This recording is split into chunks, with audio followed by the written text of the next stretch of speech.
नमस्कार मित्रांनो, बघूया बाय या प्रिपोजिशनचे काही उदाहरणं. She is standing by the window. She is standing by the window.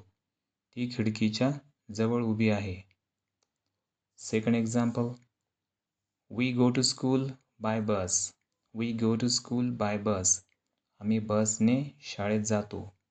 She sang the poem by Tagore. She sang the poem by Tagore. तिने टॅगोर यांची कविता गायली. She will go by evening. She will go by evening. ती संध्याकाळपर्यंत जाईल. Can you finish the work by Monday.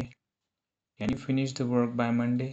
तू हे काम सोमवारपर्यंत पूर्ण करू शकशील का. They are arrested by the police. They are arrested by the police. त्यांना पोलिसांकडनं अटक करण्यात आली. He returned by 10 o'clock. He returned by 10 o'clock. तो 10 वाजण्यापूर्वी परतला. They won the match by 7 wickets. They won the match by 7 wickets. ते 7 गडी राखून सामना जिंकले. He was appointed by the company. He was appointed by the company. त्याची कंपनीकडून नेमणूक करण्यात आली. मित्रांनो, तुम्हाला हा व्हिडिओ आवडला असेल तर लाईक करा, शेअर करा, सबस्क्राईब करा.